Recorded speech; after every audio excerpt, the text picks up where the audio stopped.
Hello दोस्तों, welcome to my self study. दोस्तों, वर्ष 2022 करंट अफेयर्स क्वेश्चंस की सीरीज में एक बार फिर आपका बहुत बहुत स्वागत है। दोस्तों, आज की इस वीडियो में हम डिस्कस करेंगे मई माह के प्रमुख करंट अफेयर्स क्वेश्चन आंसर्स।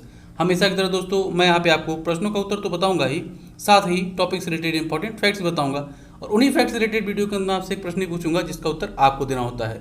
यहाँ पर दोस्तों, आज के पहले प्रश्न को स्टार्ट करने से पहले चलिए पीछे के एक करंट अफेयर्स को रिवीजन कर लेते हैं। दोस्तों, आपको बता चलूं कि अभी कुछ समय पहले ही विश्व प्रेस स्वतंत्रता सूचकांक जारी किया गया और इसमें भारत को 150वां स्थान दिया गया, जबकि शीर्ष पर नॉर्वे रहा। वहीं दोस्तों, इसरो द्वारा मंगल ग्रह के लिए भवन निर्माण के लिए एक विशेष प्रकार की ईंट की खोज की गई है, जबकि दोस्तों भारत ने गेहूं के निर्यात पर प्रतिबंध लगा दिया है। वहीं दोस्तों, सुर्खियों में रही पुस्तक लीडर पॉलिटिशियन सिटीजन के लेखक राशिद किदवई जी हैं। वहीं दोस्तों, अफगानिस्तान की तालिबान सरकार ने महिलाओं को गाड़ी चलाने पर प्रतिबंधित कर दिया है। वहीं दोस्तों, आगरा देश में वैक्यूम बेस्ड सीवर सिस्टम का प्रयोग करने वाला देश का पहला शहर बन गया है। वहीं दोस्तों, दक्षिण अमेरिकी देश इक्वेडोर दुनिया में जंगली पशुओं को भी कानूनी मान्यता प्रदान करने वाला दुनिया का पहला देश बन गया है। वहीं दोस्तों, न्यूजीलैंड में आयोजित वर्ष 2022 की महिला विश्व कप क्रिकेट को ऑस्ट्रेलिया की क्रिकेट टीम ने जीत लिया है, जबकि वर्ष 2021 की मिस वर्ल्ड की खिताब को पोलैंड की कैरोलिना प्लिस्कोवा ने जीता है। तो चलिए दोस्तों, अब स्टार्ट करते हैं आज के अपने पहले प्रश्न से। और प्रश्न है, मई 2022 में निम्नलिखित में से किस पड़ोसी देश के पूर्व प्रधानमंत्री के घर पर आग लगा दी गई? और आपके ऑप्शंस हैं पाकिस्तान, अफगानिस्तान, श्रीलंका या फिर म्यांमार। तो दोस्तों, इसका सही आंसर हो जाएगा ऑप्शन थर्ड, श्रीलंका। इस संदर्भ में दोस्तों आपको बता चलूं कि जैसा कि आप जान रहे हैं कि वर्तमान समय में श्रीलंका की स्थिति बहुत ही खराब है और वहाँ के राष्ट्रपति जो थे गोटबाया राजपक्षे, उनको वहाँ पर आपातकाल भी लगाना पड़ा था। और इसके बाद दोस्तों, वहाँ के प्रधानमंत्री रहे उनके भाई महेंद्र राजपक्षे ने अपने पद से इस्तीफा दे दिया। लेकिन जनता के अंदर इतना उबाल था, जनता इतनी परेशान थी कि उसने महेंद्र राजपक्षे के घर में आग लगा दी। और इसके बाद दोस्तों, अब धीरे धीरे वहाँ की परिस्थितियाँ सामान्य हो रही हैं। और इसके बाद अब वहाँ पर बात तो यहाँ तक आ गई थी कि वहाँ का प्रधानमंत्री बने कौन। तो इसी संदर्भ में दोस्तों, एक बार फिर से वहाँ के एक वरिष्ठ राजनेता रहे हैं और पूर्व प्रधानमंत्री भी रहे हैं वो, और उनका नाम है रानिल विक्रमसिंघे। उन्हें छठी बार श्रीलंका के प्रधानमंत्री पद की शपथ दिलाई गई है। अब दोस्तों, निश्चित रूप से आपके मन में एक बात आ रही होगी कि आखिर श्रीलंका की यह स्थिति बनी कैसे। तो दोस्तों, इसके पीछे कई लोग ऐसा कारण दे रहे हैं कि चीन के कर्ज लेने के कारण। तो दोस्तों, यह तो एक कारण था ही, लेकिन उसके अलावा भी सरकार की कुछ ऐसी नीतियां थीं जिन्होंने इस परिस्थिति को बद से और भी बदतर बना दिया। तो दोस्तों, एक तो यह कारण जो उन्होंने चीन से कर्ज लिया वो तो लिया ही लिया। दूसरे क्या हुआ दोस्तों कि अपने देश में जैविक खेती को लागू कर दिया और बिल्कुल 100% कर दिया कि अब हम बाहर से कोई भी उर्वरक या जो फर्टिलाइजर्स हैं उनको इंपोर्ट नहीं करेंगे और पूरी तरह से जैविक खेती, जैसा कि जैविक खेती अच्छी चीज़ है, भारत ने भी इसको प्रमोट किया जा रहा है। लेकिन उन्होंने, श्रीलंका ने कहा क्या कि बस हम आज से इमीडिएटली उन्होंने यह लागू कर दिया। और जैसा कि आप जानते हैं कि किसान आदमी है वह हर चीज़ को तो जानता नहीं है, और अचानक से हुआ क्या कि जैसे ही आपने खाद के इंपोर्ट को, फर्टिलाइजर्स के इंपोर्ट को बंद कर दिया और पूरी तरह से जैविक खेती पर गए, तो अचानक से जो उत्पाद था, जो जैविक उत्पाद था हमारा, जैसे वहाँ पे गेहूँ, चावल या जो भी चीज़ें हो रही होंगी, उनके उत्पादन में अचानक से गिरावट आ गई। इस प्रकार दोस्तों हुआ क्या कि हम अभी चीन के कर्ज के तले तो दबे ही थे, यहाँ पे उत्पादन भी कम हो गया, मतलब उन्हें पैसा तो देना ही है और जो हमारे इनकम का साधन है वह भी कम हो गया। और इसके साथ ही साथ दोस्तों, अचानक से आ गया कोविड-19। जैसा कि दोस्तों मैं आपको बता दूं कि जो श्रीलंका की अर्थव्यवस्था है वह पर्यटन पर, टूरिज्म पर बहुत ही डिपेंड करती है। और इसी बीच में दोस्तों, जब यह कोरोना आ गया तो बिल्कुल से पूरा सिस्टम ही लेके बैठ गया श्रीलंका का, और इन्हीं तीनों चीज़ों ने एक साथ मिलकर पूरी श्रीलंका की मटिया पलीत कर दी और श्रीलंका में ऐसी स्थिति बन गई है। अब दोस्तों, बात यहाँ पर श्रीलंका की हो रही है, तो आपको बता चलूँ कि श्रीलंका भारत के दक्षिण में हिंद महासागर में स्थित एक द्वीपीय देश है। इसका आधिकारिक नाम श्रीलंका समाजवादी जनतांत्रिक गणराज्य है। श्रीलंका का पुराना नाम सिलोन तथा लंका भी रहा है। वहीं दोस्तों, श्रीलंका की राजधानी कोलंबो तथा विधायी राजधानी श्री जयवर्धनेपुरा कट्टे है। यहाँ की मुद्रा श्रीलंकाई रुपया कहलाती है और वर्तमान समय में श्रीलंका के प्रधानमंत्री रानिल विक्रमसिंघे बन गए हैं, जबकि राष्ट्रपति गोटबाया राजपक्षे जी हैं। वहीं भारत श्रीलंका के साथ श्रीलेक्स तथा मित्र शक्ति नामक युद्धाभ्यास करता है। ध्यान रखिएगा दोस्तों कि श्रीलंका का राष्ट्रीय पशु गाय है। अगला प्रश्न है, मई 2022 में निम्नलिखित में से किस देश ने विश्व का सबसे लंबा कांच का पुल, जिसे व्हाइट ड्रैगन कहा जा रहा है, बनाने का विश्व रिकॉर्ड बनाया है? और आपके ऑप्शन हैं चीन, वियतनाम, इंडोनेशिया या फिर मलेशिया। तो दोस्तों इसका सही आंसर हो जाएगा ऑप्शन सेकंड, वियतनाम। इस संदर्भ में आपको बता दूं दोस्तों कि वियतनाम में जो यह पुल बनाया गया है उसका जो सतह है, जो फर्श है, वह पूरी तरह से कांच का है। और इस प्रकार दोस्तों वियतनाम ने चीन के रिकॉर्ड को तोड़ते हुए यह एक नया विश्व रिकॉर्ड बना दिया है। अब दोस्तों बात यहाँ पर वियतनाम की हो रही है, तो आपको बता चलूं कि वियतनाम दक्षिण एशिया में स्थित एक लंबी समुद्र तट रेखा वाला देश है और इसकी राजधानी हनोई है। वहीं वियतनाम की स्थल सीमा चीन के साथ साथ लाओस और कंबोडिया से भी लगती है। वियतनाम का आधिकारिक नाम सोशलिस्ट रिपब्लिक ऑफ वियतनाम है। वियतनाम की मुद्रा वियतनामी दोंग कहलाती है।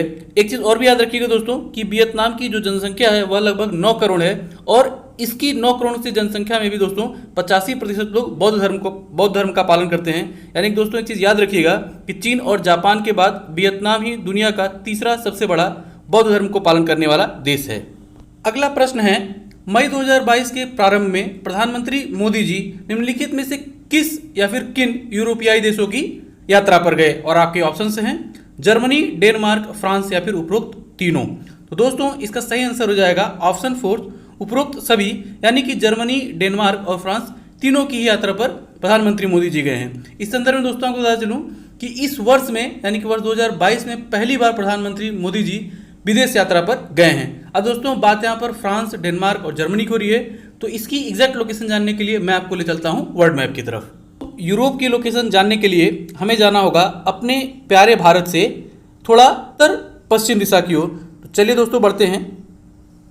यहाँ से दोस्तों अरेबियन सागर, ईरान, इराक, सीरिया, टर्की के बाद दोस्तों ये है काला सागर, और काला सागर और भूमध्य सागर इन दोनों के ही ऊपर की ओर अगर हम जाएंगे दोस्तों तो यहाँ से हम आ जाएंगे यूरोपियन कॉन्टिनेंट में।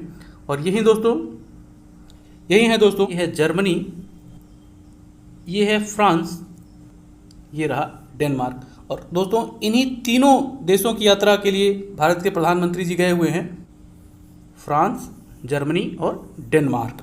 अब दोस्तों यहीं पर हम इन तीनों ही देशों से संबंधित एक एक पॉइंट्स को डिस्कस कर लेते हैं जो कि इस विजिट के दौरान सुर्खियों में रहे हैं। तो दोस्तों आपको बता चलूं कि इस विजिट के दौरान, प्रधानमंत्री मोदी जी के विजिट के दौरान, जर्मनी ने वर्ष 2030 तक भारत में ऊर्जा के क्षेत्र में 10 बिलियन यूरो के निवेश की घोषणा की है। वहीं डेनमार्क के साथ भारत सरकार ने हाइड्रोजन फ्यूल की स्ट्रेटेजिक पार्टनरशिप को मंजूरी प्रदान कर दी है। जबकि दोस्तों फ्रांस के साथ भारत परमाणु पनडुब्बी बनाने जा रहा है और इस प्रोजेक्ट का नाम है प्रोजेक्ट 75I। अगला प्रश्न है, मई 2022 में निम्नलिखित में से किस शहर में फ्लो केमिस्ट्री टेक्नोलॉजी हब का उद्घाटन किया गया? और आपके ऑप्शन हैं दिल्ली, मुंबई, हैदराबाद या फिर भोपाल। तो दोस्तों इसका सही आंसर हो जाएगा ऑप्शन थर्ड, हैदराबाद। वहीं पर दोस्तों जैसा कि आप जानते हैं कि हैदराबाद तेलंगाना स्टेट की राजधानी है और हैदराबाद कई मायनों में सुर्खियों में रहती है। और हाल फिलहाल में दोस्तों हैदराबाद से संबंधित कुछ अगर हम प्रमुख फैक्ट्स की बात करें तो अभी कुछ दिनों पहले ही माइक्रोसॉफ्ट द्वारा देश का सबसे बड़ा डेटा सेंटर हैदराबाद में स्थापित करने की घोषणा की है। वहीं दोस्तों हैदराबाद में ही 100% महिलाओं की भागीदारी वाले इंडस्ट्रियल पार्क की भी स्थापना की गई है। वहीं दोस्तों ओपन रॉक म्यूजियम तथा देश का पहला डॉग पार्क भी हैदराबाद में स्थापित है। वहीं दोस्तों अभी कुछ समय पहले ही संत रामानुजाचार्य की स्टैचू ऑफ लिबर्टी को तेलंगाना में अनावरण किया गया है।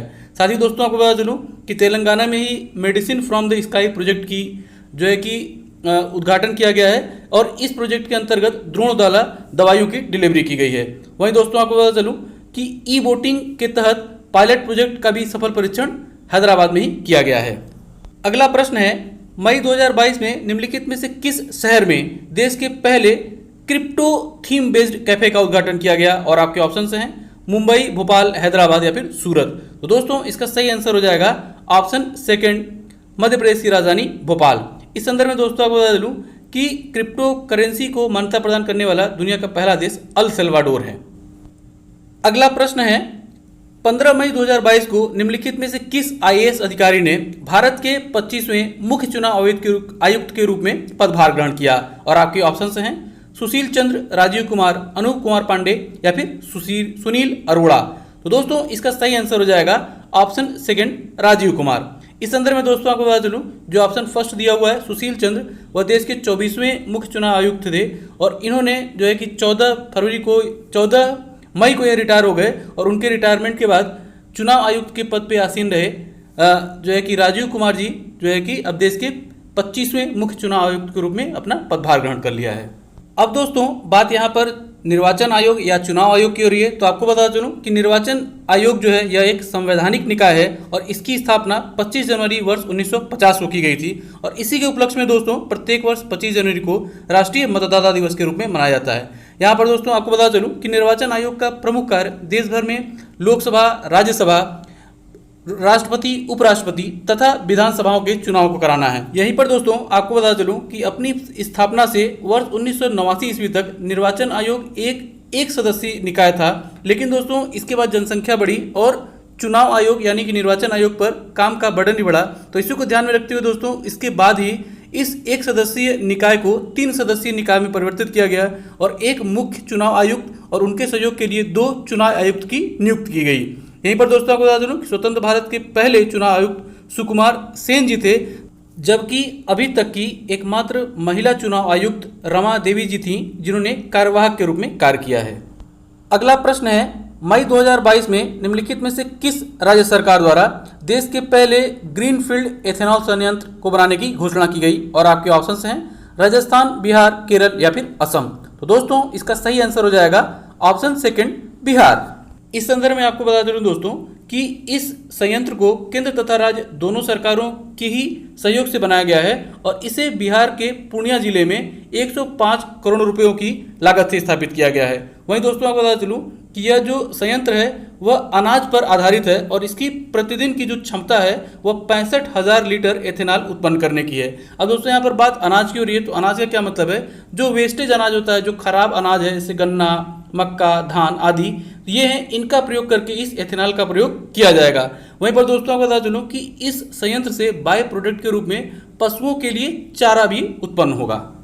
अब दोस्तों बात यहाँ पर बिहार की हो रही है, तो आपको बता चलूं कि बिहार राज्य की स्थापना 12 फरवरी वर्ष 1912 को ब्रिटिश भारत में बंगाल प्रांत से अलग एक नए प्रांत के रूप में की गई थी। वहीं दोस्तों अगर हम ज्योग्राफी की बात करें तो बिहार की एक बड़ी सीमा नॉर्थ में नेपाल के साथ लगती है, जबकि अगर अपने देश में उत्तर प्रदेश, झारखंड तथा पश्चिम बंगाल राज्यों से भी उसकी सीमा लगती है। बिहार की राजधानी पटना है और पटना का ही पुराना नाम दोस्तों पाटलिपुत्र रहा है। वर्तमान समय में बिहार के मुख्यमंत्री नीतीश कुमार जी, जबकि राज्यपाल फगुन चौहान जी हैं। बिहार राज्य की विधानसभा में कुल 243 सीटें हैं। बिहार से देश के 40 लोकसभा सीटें जबकि राज्यसभा की 16 सीटें आती हैं। वहीं दोस्तों अगर बिहार की प्रमुख हम जीआई टैग्स की बात करें तो मिथिला मखाना, भागलपुरी जर्दालू, मगही पान, कतरनी चावल, सिल्वा ख्वाजा तथा मधुबनी पेंटिंग और शाही लीची यह प्रसिद्ध हैं।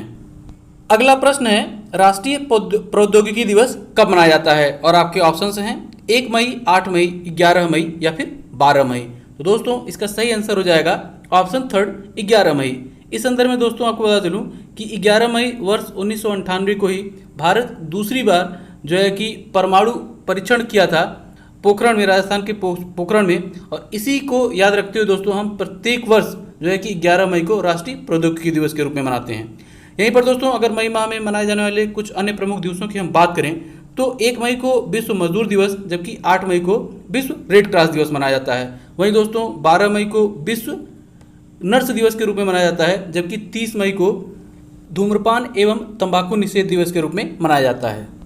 अगला प्रश्न है, मई 2022 में थाईलैंड में आयोजित थॉमस बैडमिंटन टूर्नामेंट को किस देश ने पहली बार जीतकर इतिहास रच दिया? और आपके ऑप्शंस हैं इंडोनेशिया, थाईलैंड, भारत या फिर दक्षिण कोरिया। तो दोस्तों इसका सही आंसर हो जाएगा ऑप्शन थर्ड हमारा प्यारा भारत। और दोस्तों आपको बता चलूं कि भारत ने यह टूर्नामेंट 3-0 से जो है कि 14 बार के विजेता रहे इंडोनेशिया की टीम को हराकर जीता है। वहीं पर दोस्तों आपको बता चलूं कि इस जीत में जो है कि भारत के स्टार खिलाड़ी कदाम्बी श्रीकांत और लक्ष्य सेन का महत्वपूर्ण योगदान रहा। वहीं दोस्तों आपको बता चलूं कि यह जो थॉमस कप होता है वह पुरुषों के लिए होता है, जबकि महिलाओं के लिए उबर कप होता है। और उबर कप का खिताब वर्ष 2022 के लिए दक्षिण कोरिया की टीम ने चीन की टीम को हराकर जीता है। अगला प्रश्न है, मई 2022 में पूर्व क्रिकेटर एंड्रयू साइमंड्स का एक सड़क दुर्घटना में निधन हो गया। तो आपको बताना है दोस्तों कि वह किस देश से संबंधित थे, और आपके ऑप्शंस हैं इंग्लैंड, दक्षिण अफ्रीका, न्यूजीलैंड या फिर ऑस्ट्रेलिया। तो दोस्तों इसका सही आंसर हो जाएगा ऑप्शन 4 ऑस्ट्रेलिया। यहीं पर दोस्तों आपको बता चलूं कि अभी कुछ महीनों पहले की बात है जब ऑस्ट्रेलिया के ही पूर्व महान लेग स्पिनर शेन वॉर्न जी की भी मृत्यु हो गई थी। तो दोस्तों अब बारी है आज के प्रश्न की, और प्रश्न है विश्व रेड क्रॉस दिवस कब मनाया जाता है, और आपके ऑप्शंस हैं 1 मई, 8 मई, 11 मई या फिर 12 मई। हमेशा की तरह दोस्तों अगर आपने पूरी वीडियो को ध्यानपूर्वक देखा होगा तो इस प्रश्न का सही उत्तर आपको इसी वीडियो में तक मिल गया होगा। प्रश्न का सही उत्तर नीचे आप कमेंट बॉक्स में कमेंट करके बता सकते हैं। दोस्तों इसी तरह के इंटरेस्टिंग क्वेश्चन सेट्स के लिए आप हमारे फेसबुक पेज माई सेल्फ स्टडी को भी ज्वाइन कर सकते हैं। फेसबुक पेज का लिंक नीचे डिस्क्रिप्शन बॉक्स में दे दिया गया है। तो दोस्तों उम्मीद करता हूँ कि वीडियो जरूर आपको पसंद आई होगी और आपको कुछ न कुछ जानने को मिला होगा। वीडियो अगर आपको पसंद आई हो और आपको कुछ न कुछ जानने को मिला हो, वीडियो को लाइक और शेयर करना ना भूलिएगा, साथ ही चैनल को सब्सक्राइब भी। इसी नोट के साथ दोस्तों वीडियो को समाप्त करता हूँ और मिलता हूँ आपसे अगली वीडियो में। तब तक के लिए जय हिंद।